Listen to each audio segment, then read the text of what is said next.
the tenets of one of the principles of that is that you meet people where they at. And people shouldn't be specifically working with community meeting you where you are at. Already there's that disconnect, there's that power imbalance. And the question is, how then do we work more efficiently with communities if we don't even understand many of these systems? Do we understand that the agricultural practices that exist in communities across the African continent, the indigenous governance systems, the spiritual and religious practices, the medicinal plant knowledge, the cultural festivities and celebrations, and the arts and craftsmanship? You know, going into searching on Google and Google Scholar and the various platforms to look for a lot of this information is basically non-existent. And why and who is it coming from? The information that is usually there is coming from a place of where people walked in. It's the understanding of what is the understanding. Oral tradition, the Yoga Buddha in Ethiopia practices oral literature and storytelling. Storytelling from the beginning of time has been an African way of doing things. And how often do we understand the stories and how does it contribute to the research paradigm? The apprenticeships in Uganda, it's a cultural and spiritual practice among the Baganda people of Uganda, centered around the institution of kingship and ancestral reverence. Medicinal plant knowledge. Mufumbe is a traditional Lingala term for medicinal plants or things that happen within our community, and the question we're going to consistently ask is, how do we incorporate it? How does it become a part of understanding communities, and how are communities able to participate actively to find solutions to the challenges that they face within their own context? So with the PAR cycle, it goes to the planning, the priority setting, the design, the procedure. Is community involved? PAR is it's like a wheel that doesn't stop turning. The action together. Communities need to be the experts of many a thing, of all things. And that comes from the restorative practices realm, where often experts walk in, and this is not an insult or disrespect to the experts, because they also come with their range of knowledge, but experts walk in, and then experts walk out. So the question when we talk about PAR is, how do we create sustainability within the many process that we are implementing within the community? Back to the last slide. Back. Must go to the PAR cycle. Okay. Observation. Once we've done the action, we've got to observe, because when we're observing with the community, we're able to see our shortcomings. And then we reflect on that process. But then that process keeps moving. We keep going through the planning, the action, observation, and reflection. And it's a wheel. And hence the reason why with any engaged research, it's not just about walking in. It's about consistently moving with the community. Next slide. So some of the key features is collaborative. It's a democratic process. It's long-term process and commitments. It's not something that we just walk in and do for a month or for a year. We're working with community, we're working with individuals, we're working with people. And the dissemination process involves all partners. But one of the key things is this co-learning, this co-creation process that needs to embody the spirit of participatory action research and engaged research. And it needs to be beneficial to both the researcher and that of the community. Thanks. And with the engaged research project or agenda for impacts in the NSI, we aim to try and understand the existence and the experiences and the priorities of local engaged research champions, and we plan to synthesize the evidence of research with other institutes. We want to increase the awareness of engaged research, broaden participation, and build a trend or shared knowledge around this engaged research.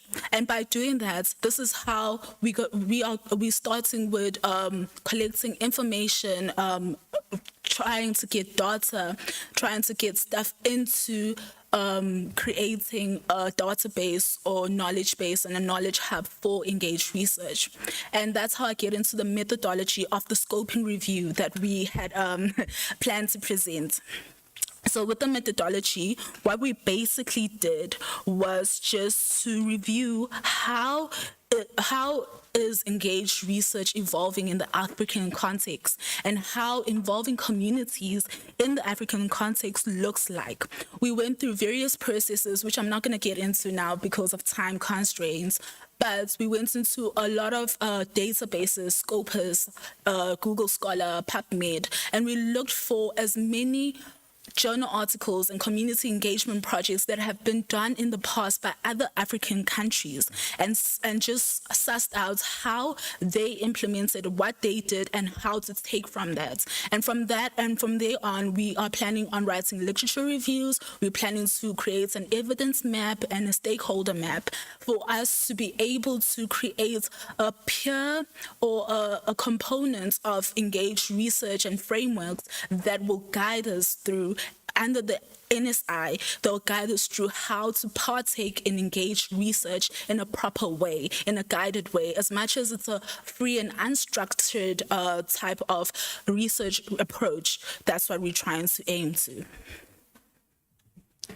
So one of the challenges and considerations that also come into play is ensuring the sustainability and scalability, because each research each community that we'll be participating in has its own unique dynamics, and the question is, how are we able to work within those spaces? And to end with what Nonkululeko had started in the beginning, we have a long-standing institutions focus and history on engaged research with proven partners and interlinkages with others in the NSI.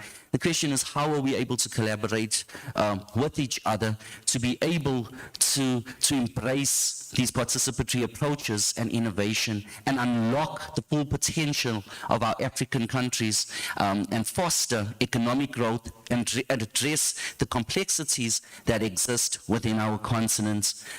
What we're also planning on doing is that next year, and we will be sending out the invites, we are also calling all institutions, because the HSRC will be hosting a conference on engaged research as well, and looking as to how can we positively contribute and collaborate to be able to speak to the unlocking of the potential that exists within the African continent. Thank you. Thanks.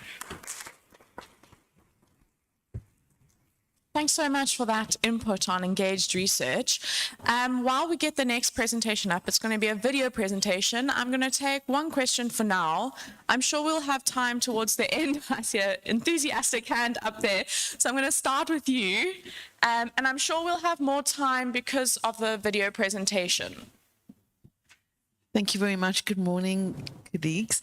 I just wanted to ask a question around timeframes, because if you're doing deep community engagement, it takes time, and if you have your proposal set up with specific timeframes, how do you accommodate this deep community engagement and critical participatory actions research within a confined time frame where you're also accountable to funders and all of that?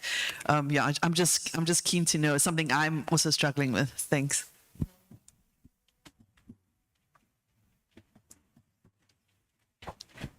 So we are, with the NRF, have a 5-year engaged process that we will be going through, and one of that now is just the collating. We're in the beginning phases of it, is collating the information and collaborating with institutions. So over the next 5 years, we'd be engaging intensely in that process. So one of the things that we're seeking out is as partners, stakeholders, to be part of our focus groups, part of the developing of some of the material that we have, and seen as to how is it that we are able to roll it out in various institutions. Because as we had said, that a lot of us are working in isolation, and usually, and truth be told, after a conference, we're all going to go in our own parts. the work we get caught up with the work, but that real where we are able to do things in a collaborative process, we are engaging with each other as institutions, but over the next 5 years, we'll be implementing these processes. Thanks, Anna. I see 2 more hands. We are going to go to the next presentation, but it is a video presentation, so I don't suspect it will be able to have questions then. So we're going to move on, and in the interest of time, and then we'll come back to presentation questions across the session.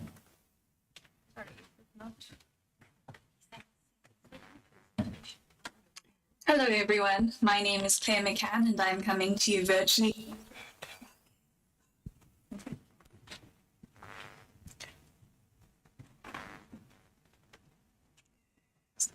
All right, so this next presentation is by our colleague Claire McCann, who's now at the University of Oxford, but she's been a student leader here at Rhodes as well.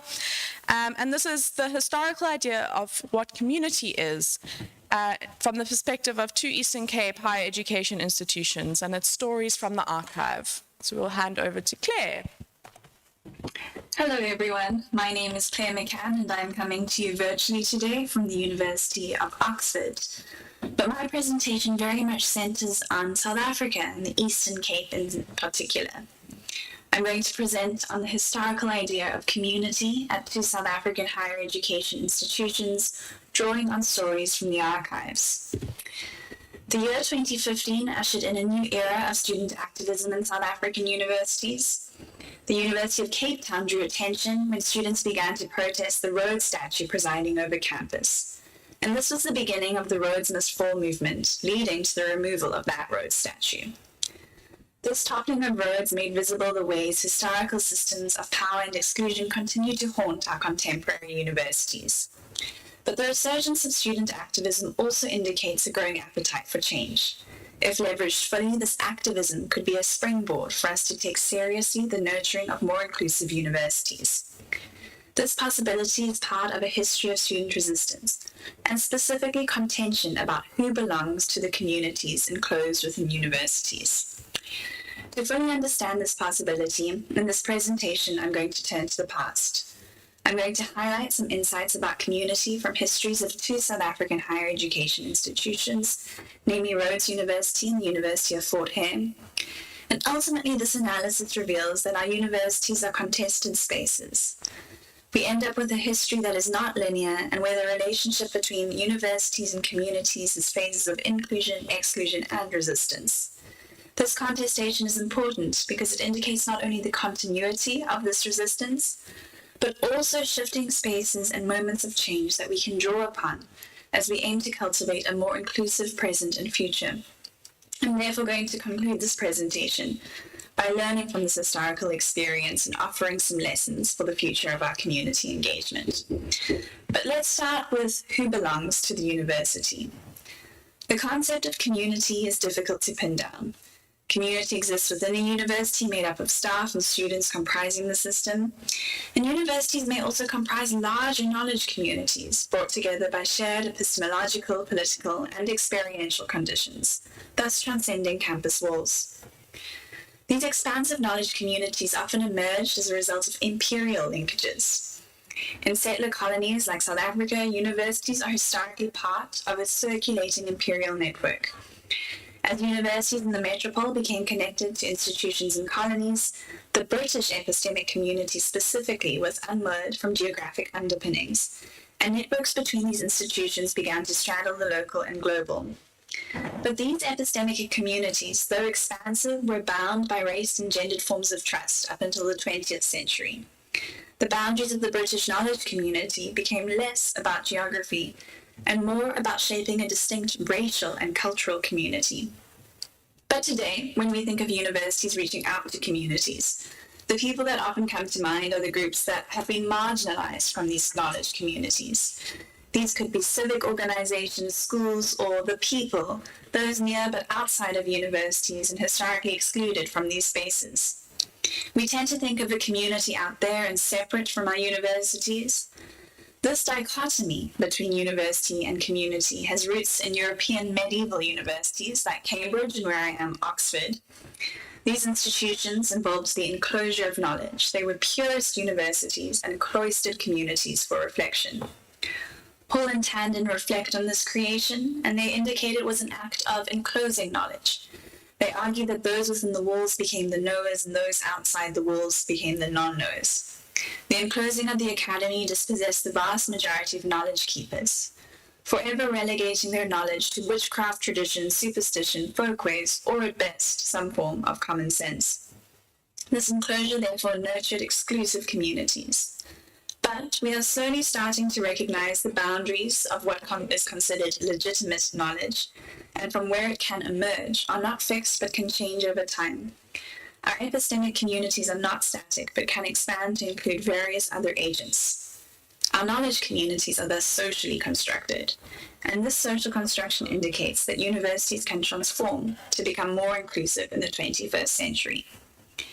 Before we begin the actual content of the presentation, we'll look briefly at South African universities. Because of South Africa's large white settler population, concern for the further education of Europeans meant that universities were established earlier than elsewhere in Africa. In 1873, the University of the Cape of Good Hope emerged, and in 1916, the Universities Act recognized 3 universities in Cape Town, Stellenbosch, and the University of the Cape of Good Hope became the University of South Africa, comprising 6 colleges, including one very important for this presentation, Rhodes University College.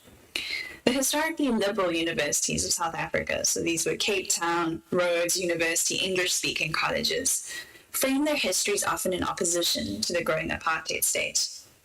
But despite this apparent racial openness, these universities often meant limited access for Black students. The report of the Commission on Native Education, 1949 to 1951, indicated that none of the so-called open universities had more than 330 non-European students. And even at integrated universities, academic non-segregation rarely translated into equal treatment outside the classroom. In 1959, the extension of the University Education Act imposed by the apartheid government further limited access. This act prohibited existing white universities from admitting non-white students and ushered in new university colleges for Black students, strictly under the control of the state. These newly formed Bantu or Bush colleges, as they were called, fell under the Ministry of Bantu Education. These colleges did not only separate races, but also segregated into different tribal groups. The South African Native College, or what we now know as the University of Fort Hare, was previously an independent college linked to Rhodes University College, but then fell under the Ministry of Bantu Education. And as a Bantu college under complete control by the state, academic autonomy and freedom were ruthlessly excluded. And here we can turn to the focus of this presentation. How did these various institutions construct their communities, and how might this have changed over time? I'm going to construct this history using archival sources, beginning with the files held by the Rhodes Trust, as the Rhodes Trust was a major benefactor of both institutions. But there are many problems associated with constructing a history using archives. These sources are partial, fragmentary, and offer an incomplete historical record. They provide a history told by the winners, and one in which marginalized recollections are absent.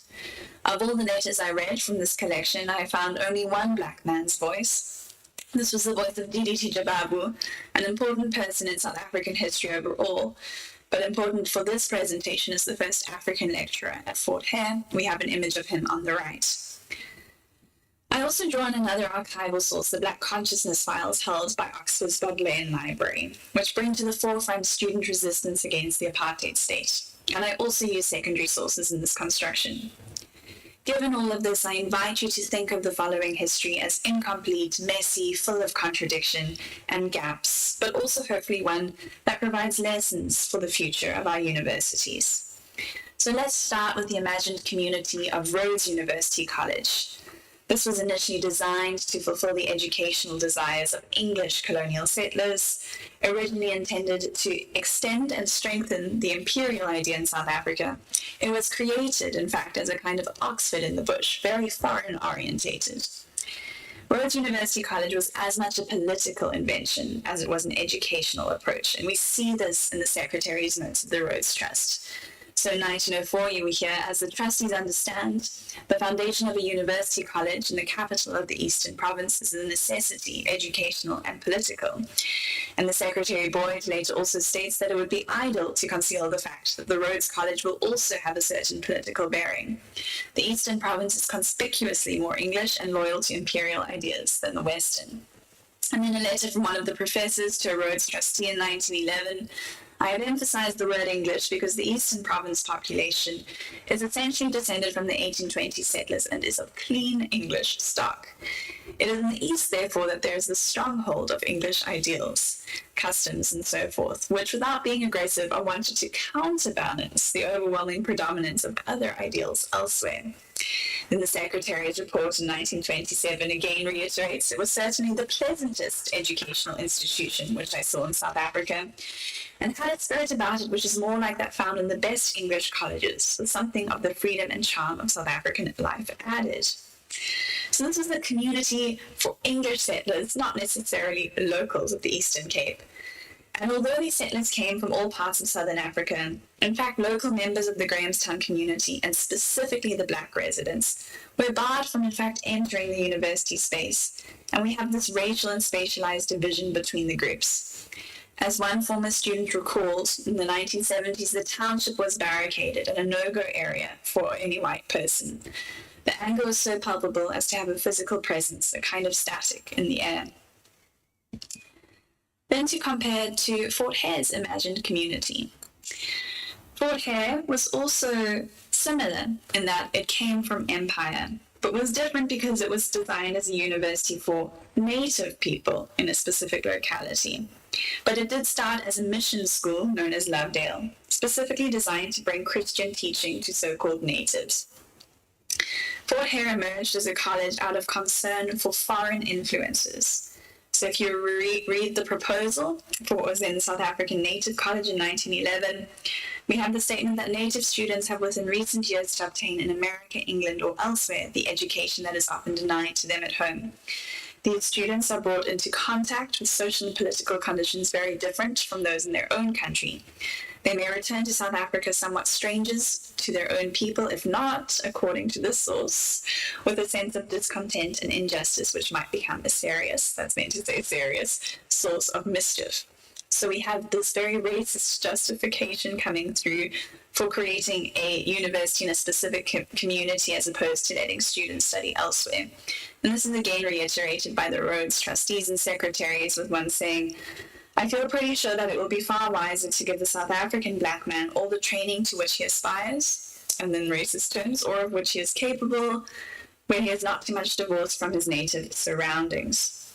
So we have a university designed for a community, but designed in a very unjust and completely inequitable way. And if we look at both universities, they are in fact both products of empire, and their communities manifest in very different ways. At Rhodes University, the community is English settlers connecting the university to a British metropole. At Fort Hare, the community is local, black, isiXhosa-speaking residents to prevent these students from seeking foreign education. Rhodes University was entirely sealed off from the local Grahamstown community, specifically the township, whereas Fort Hare was sealed off from the rest of the world. But this is not the only story we have of communities and universities. Strict government control did not prevent our higher education institutions from becoming sites of resistance. In the 1970s, student demonstrations erupted, with many students adopting the slogan, "Liberation first, before education." This resistance also stands out as a coming together of students and local communities. Higher education institutions were sites for the emergence of the Black consciousness movement, associated with Steve Biko. Black consciousness foregrounded the epistemic and political aspects of oppression, highlighting the kinds of knowledge taught in the individuals positioned as knowledge creators. As the movement expanded, it connected universities to community spaces and schools and townships, snowballing into a nationwide project. And this philosophy emerging from higher education institutions became embedded in local community struggles. And we can see slow resistance emerging at Rhodes University, which was initially one of the most conservative liberal white universities, admitting very few black students at the time it was legal to do so, and largely an environment of political apathy. In the 1950s and 60s, the Vice Chancellor Hissop actually argued that the university should not be a critical conscience of society, but should remain aloof from the public, disinterested in political matters. But as we hear from student recollections, this was not to be the case, as Grahamstown did not let you escape into the myopia of white suburbs distant from the townships, as in other parts of the country. The proximity of white settlers city and township led to a constant awareness of all the manifestations of assault and counter-assaults, of the attempts to implement and to resist the apartheid grand plan. And from the 1970s, we start to see student resistance movements emerging, even though at a slow pace, and largely actually as a result of local changes, of the rise in black trade unionism and the rise of kind of agitation around student struggles. But at the same time, through all these movements for change and justice, the township community was still seen as very different to the university community. So we don't necessarily see the overlap and intersection that we aim for today. And this is something that we continue to think about as we move into a truly post-apartheid dispensation. In Fort Hare, student demonstrations were a lot more frequent than at Rhodes University, and these related not only to student affairs, but about connecting to a larger community, connecting to larger issues and activism. And a really good example about this comes from the magazine Solidarity, which was an official organ of the Black Consciousness movement. And this details school boycotts emerging in South Africa in the 1980s. Here, students and universities quickly began to join the boycotts, and this movement in fact began with Fort Hare. What was really important about this is this beautiful quote that says, "The boycott action must not be seen in isolation from numerous working class and community-based struggles which took place before, during, and after their own action." In many cases, this was a result of people coming together in pursuit of collective change. This was about a community being seen as part of the university and the university being seen as part of the community. This is something really important that we can learn from as we go forward. So there are many lessons we can learn from the historical construction of university communities, as well as the ways in which students have contested that and created their own communities, expanded knowledge communities. And so I'm going to leave this presentation with 3 reflections I have. In South Africa, the connection between students and local communities has roots in anti-apartheid resistance, with the idea that we need to work together in pursuit of mutual liberation. Student and community struggles are not separate, but are deeply entangled and intertwined. The expansion of our knowledge communities is not about students reaching out to help marginalized communities, but this is a form of collective action in pursuit of a shared future. This is what true liberatory community engagement looks like. Secondly, our universities, often neglected in global discourses and conversations, often may provide the most important lessons about inclusivity and belonging in the 21st century. We need to look at our often neglected universities and the lessons they provide. And lastly, recent student activism is not new, but part of a long-standing struggle for social justice. Our universities may be reflections of societal injustice, but they are also the spaces that nurture activism and meaningful engagement. And these can be forces driving change in South Africa and beyond. And so I will leave you with parting words you may be familiar with, characteristic of Southern African struggles for freedom and South African student demonstrations. The struggle for justice, for inclusivity, for belonging, for expansive university communities, for knowledge in a variety of spaces continues. Thank you very much. Hello.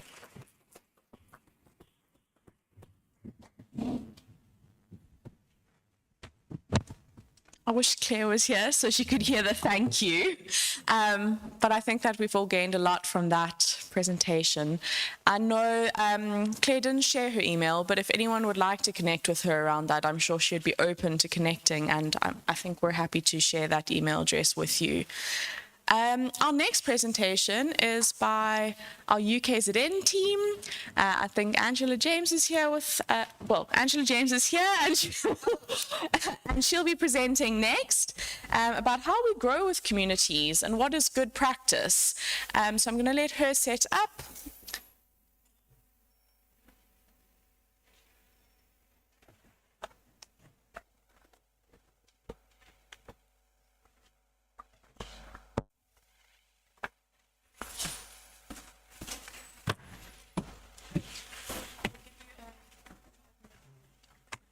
Sorry? I think I'm going to take heat.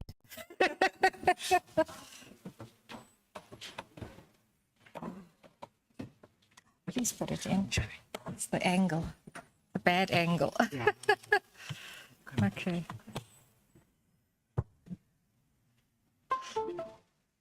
it should be coming. Oh, you know what? It's on extender screen. Okay, it's coming.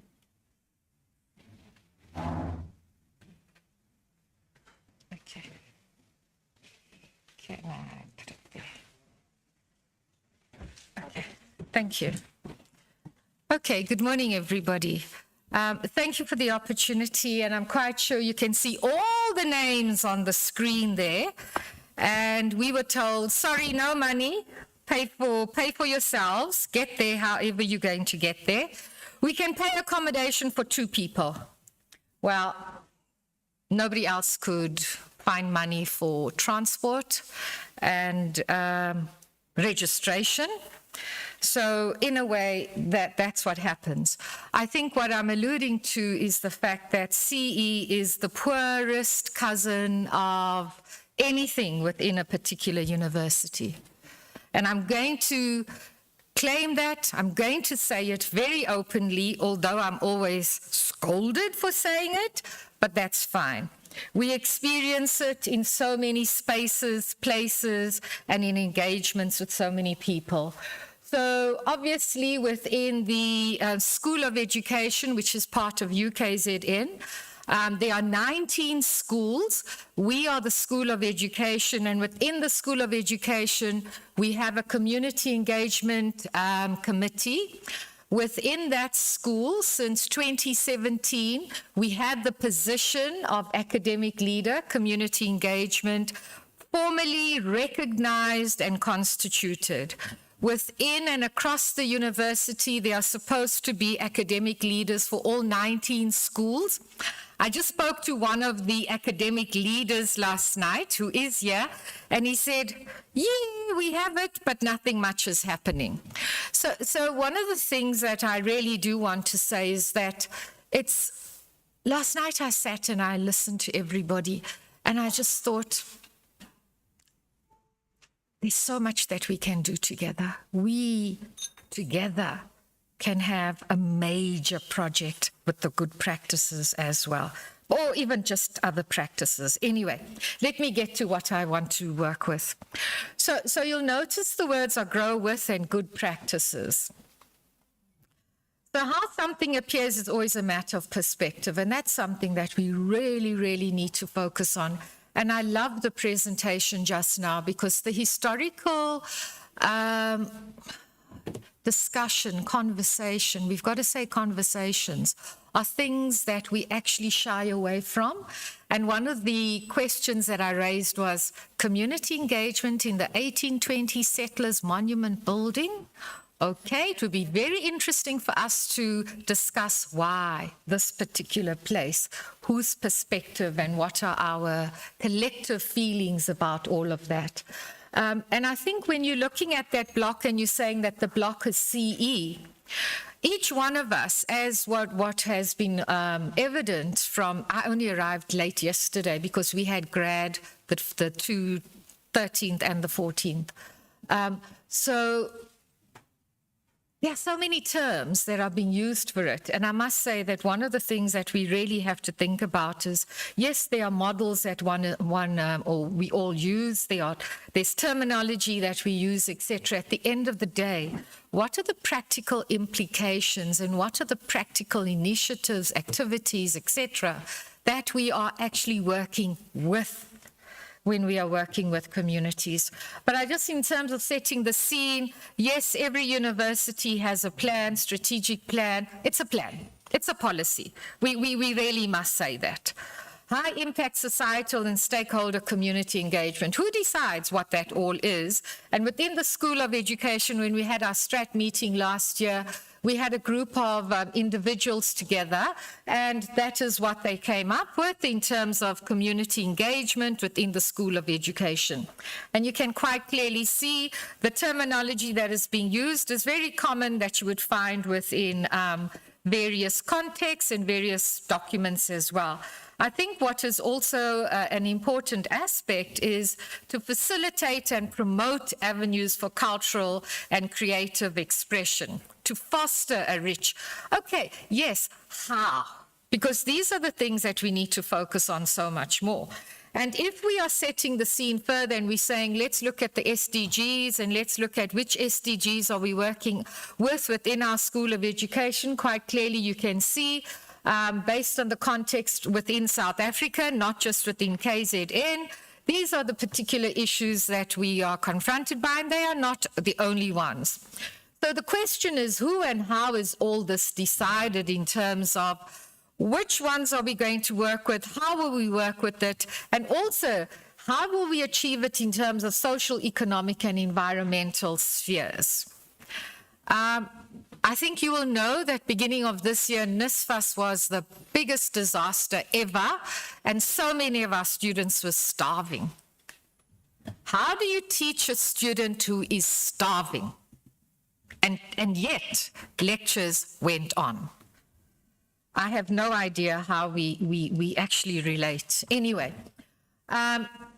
transdisciplinary is what we're working with our communities. And notice the word with is very significant. It's not and, it's not for, it's not above, whatever it is with. And I think that comes out clearly from the presentations that have been presented already.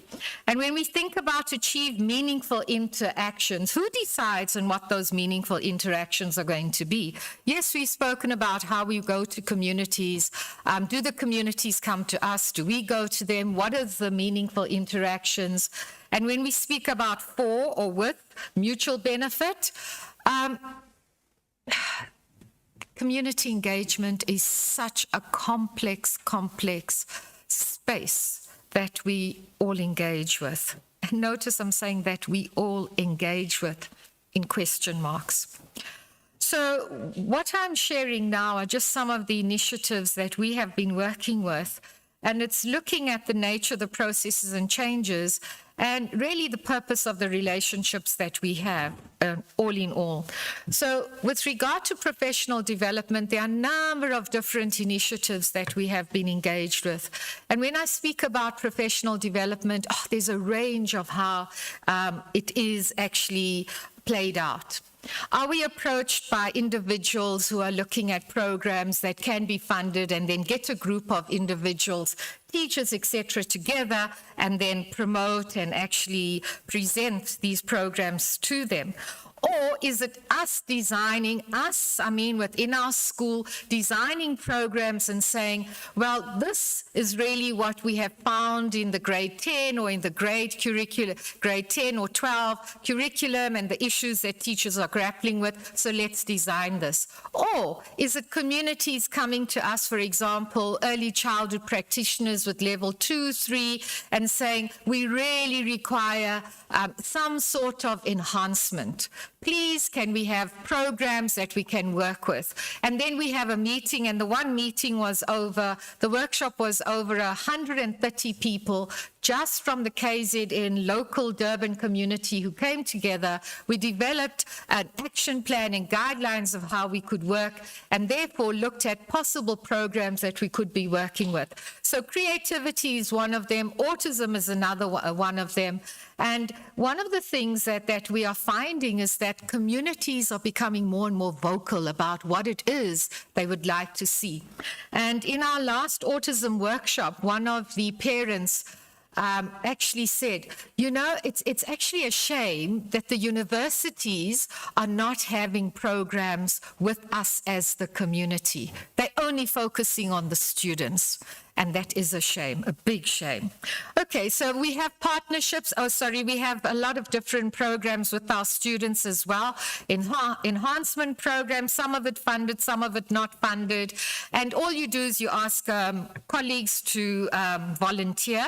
And you can see service learning, obviously part of modules that we're working with, mindfulness, and I must say at this point that one of the best modules that we have, which was service learning and research for undergraduate students, was taken out of the curriculum because there was no space for it. I was hell mad. Anyway, numeric is, so we have a partnership with different groups of individuals. One is with numeric, and they're based at 3 universities presently, UCT, UJ, and us. And it's a really wonderful one. Right now, we have over 70 students who are coaches, and they work with numeric in this after-school maths program with our learners, with the learners in grade 7 and grade 6. This year, they started grade 6 for the first time. Now, when we're thinking about the enhancements that are taking place, there are 4 learners who have now gone on to, from that, who have been part of the program, who have now gone on to the Oprah Winfrey School, and they started this year. And the parents and the principals in the schools are saying, please sign up our schools. Obviously, one can only work with the capacity that you have, and they're only working with 8 schools, but it is fantastic. Our students are taught to be coaches, and there is enhancement with the learners at the school.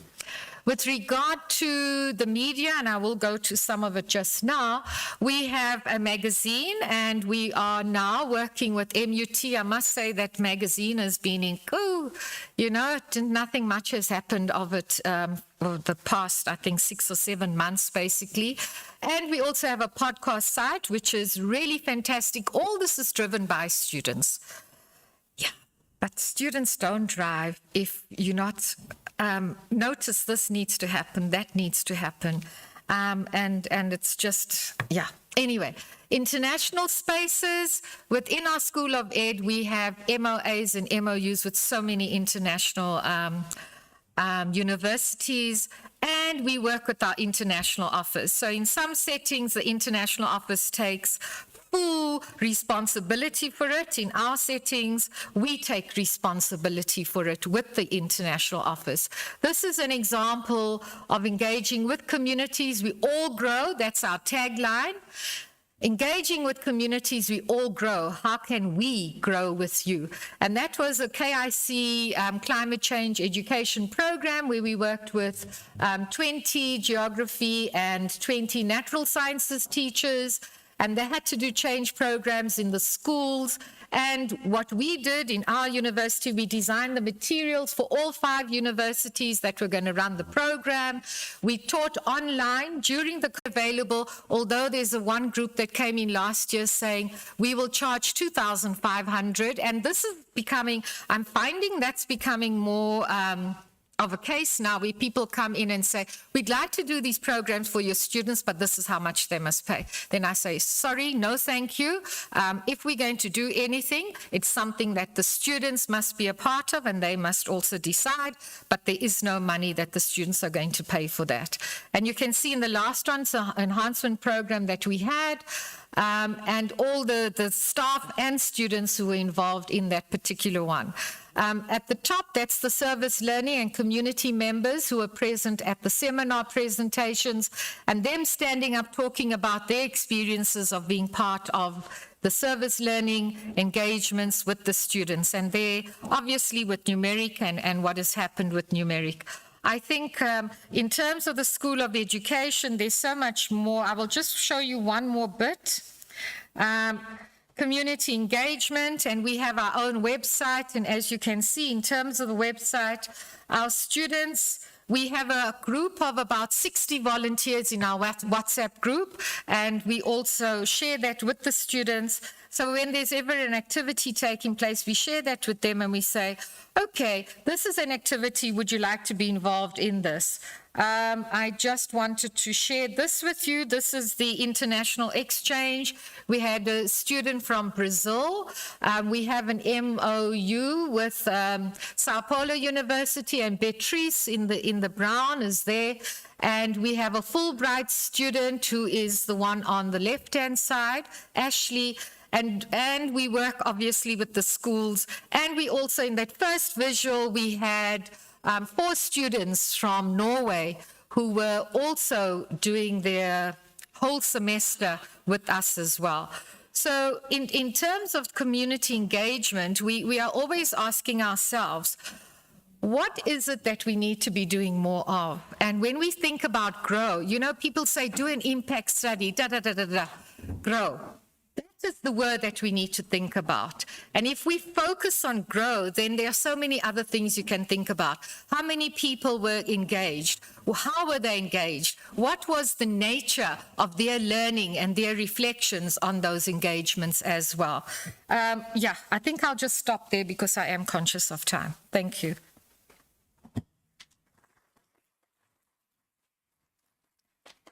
Thanks so much, Angela, for sharing what you're doing at the School of Education at UKZN, and thanks for representing your group of people, even with all the challenges.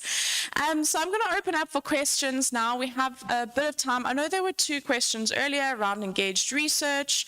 So I'm going to first take some questions for this presentation. Are there any questions for Angela? It was clear.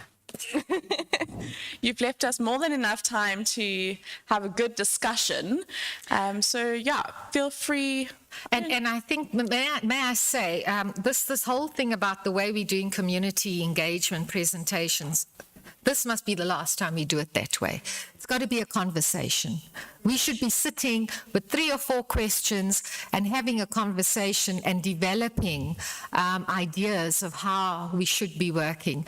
And I think when we have our autism workshops with the community, we have posters outside and we ask them, so what is your understanding of autism? What has been your experience of it? And then we take all those posters and people are put into groups and they share their particular experiences or their understandings of autism. We will have one plenary at the end, which has now focused on all the questions and the issues that people have raised so that we can now come to a holistic and a substantive understanding. And also, I think it's the practical implications, because parents in terms of autism and also teachers, our next one is in June and they've asked for remediation. We are having big issues with remediation. Please, can we have a workshop on that? So we've also got our health sciences department coming in. They are now speaking about vision and autism. And we're saying, wow, we didn't even know that you're doing it there. And they're saying, we want to bring our students here to come and also be part of these discussions. In our universities, we are so informed in silos. Thank you. Thank you for that input. Yeah, are there any questions around engaged research or what UKZN is doing in their community engagement space? We've got Joseph there, and then we've got a question from Renee.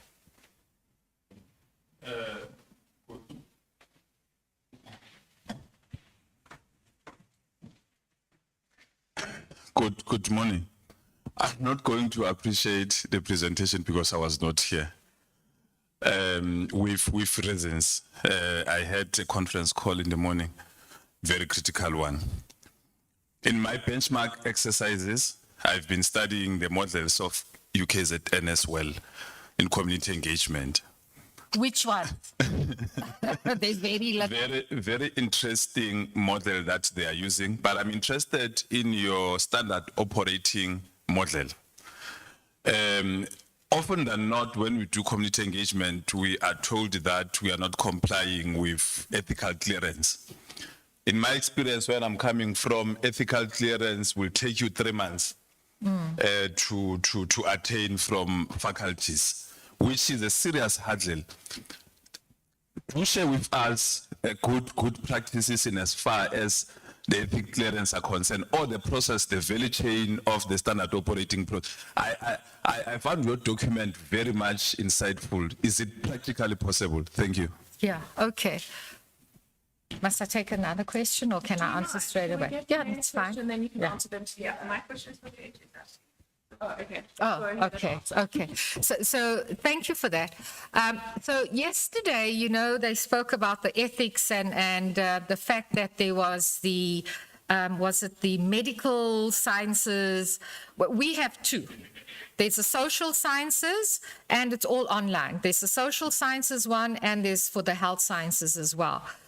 When you apply online, what is important, obviously, we have particular guidelines that you will follow, and it's so practically possible to actually get your ethical clearance within 3 weeks or to a month. Sometimes, and as people who are doing the ethical clearance will say, no, don't blame us, because obviously they are the checkers. You go back to your document and see that you did not comply, you didn't fill in all the other blocks that needed to be filled in. If you go to our website, if you go to the research office and you go to that website, you'll be able to get all the documents linked to the ethical clearance.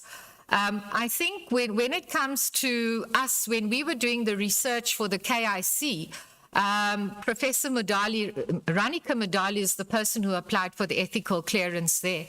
And what was significant, obviously, all the questions with regard to, are you working with young children?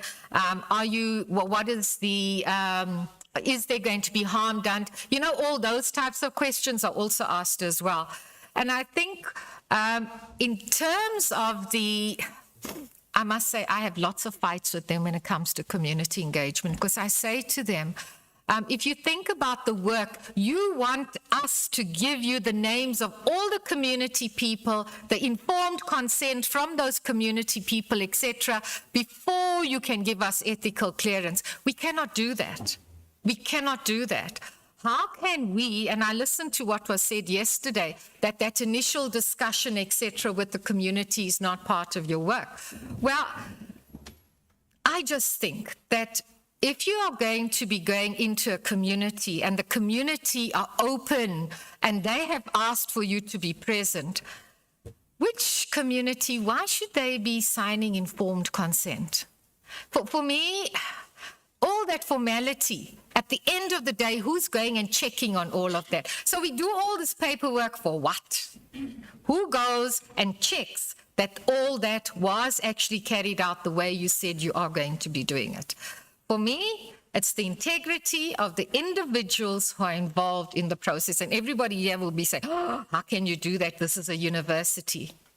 Communities know who they are, and communities will tell you what they want and what they will not want. So we need to work with them. We cannot say to them, okay, sign this consent form before you get engaged. Doesn't work that way. They need to understand fully. You can explain it to them. It's not the same as doing it with them. So do we do it with them and then get consent? I don't know. But I don't know if I've answered your question as well. The messiness and complexity of it all, isn't it? No, that is how it is on the Yes, yes. communities are not obsessed with Yes. administration work. They are obsessed with what we are going to impart. Yes. Yeah. I was simply saying at some point in time, we are making this process too complex Absolutely. and approaching it too academically to the wrong people. Yeah. But communities are not part of the tower environment. They are on the ground. And if I would go, because normally they will say, you want to do this because of your studies, because of your own, and then without us benefiting. My thinking is that the work that we should be doing should, I make a narrative of institutions having a fundamental responsibility to change the discourse materially. Yes. And tangibly, and with projects that are lifelong, Absolutely. self-sustainable, and that will respond directly to the economic challenges Yeah. that we are having.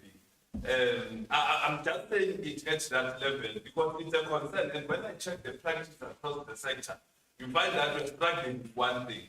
But when it comes to conferences, our conferences are so professionalized to such an extent that we do not even discuss these Yes, yes, that we yes. find ourselves confronted with when we are at communities. Yes. But it's a good model that we are having. As I'm saying, I'm benchmarking, I'm looking and the sector, and good practices, so that we can better our own community engagement and PUG. Thank you. Yeah. Yeah. Improving community engagement practice. I'm going to take a question from Renee. I think it's for the HRC. Yeah. HSRC. So they have a mic. Go ahead, Renee. Thank you, Anna. Yesterday, I asked a question to the panel that were discussing the South-South and South-South-North partnerships. And I asked them the question, how do we reframe the narrative around Africa's future as it relates to research? So my question is in that same line, how and in which way will the HSRC play a role in reframing the engaged research narrative in the country?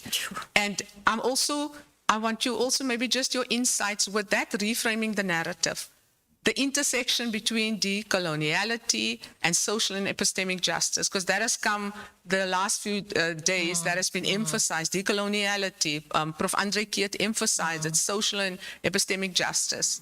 So I'm not sure if you can just share your insights, the role you guys can play in reframing that engaged research narrative. And I think the question, the role that the HSRC can play, I think it's important to acknowledge that it's not the role that the HSRC can play, it's the role that we can play. Because engaged research is speaking about collaboration, it's speaking about what is it that we can do with our collective efforts to create the framework to engage community a little bit more efficiently and effectively. I think the HSRC is looking and seeking to kind of be in a body as well to bring in the respective individuals, community, and that cannot also be done without the community participation in the entire process as well. Because those are the voices that need to be heard. If we're talking about decolonization, how do we do that without the active engagement and participation of the community itself? And hence the reason why we said some of the methods that we're employing in some of our spaces need to be revisited. It needs to be, some of them need to be dismantled. Because is it speaking to community fitting into the box of academia? Or academia beginning to understand what is taking place and being able to respond effectively to the challenges that community faces? I focus on respond to.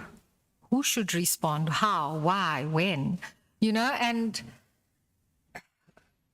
quite clearly, I think our recent endeavor with the autism workshops that we have been doing came from a foundation phase. Well, it actually came from an ECD center, Romany Roberts, who is based in Wentworth, and she said, do you know how many children are now autistic?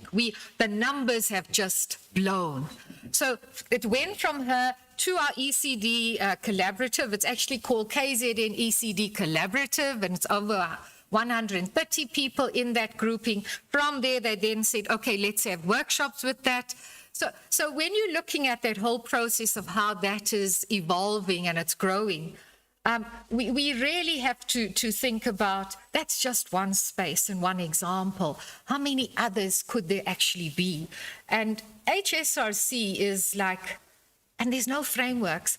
Everybody has a framework to do something. I'm just saying, forget about frameworks. When we're working with people, that framework you've got in your head is not going to work.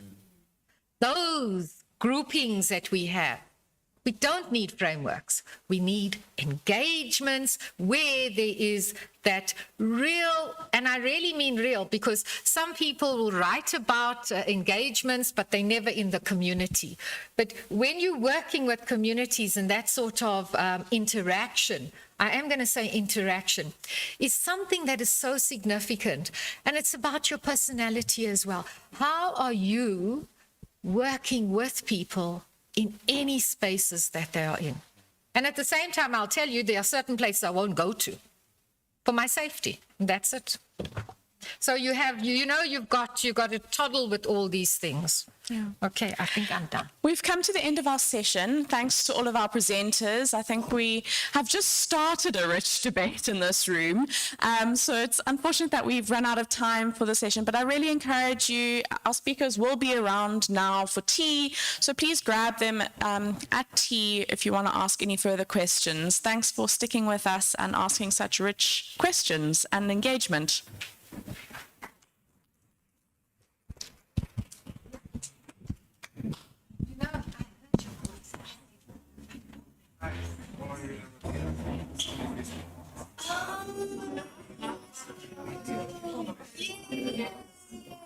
Yes, I heard your voice yesterday.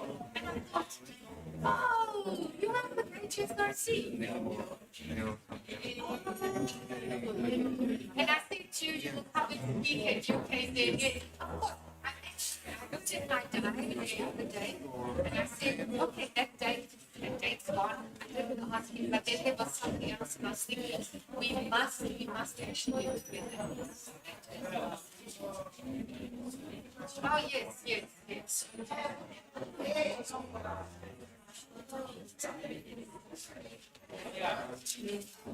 And I said, yes, I said that Fort John had a piece. Did I give you these contact details? Fort John. So Fort John, I just emailed him to say, already, I said, they have this instead of the people, they technically hold responsibility. So somehow we must. That's what I said. I know that voice. You know, I mean, I mean, that was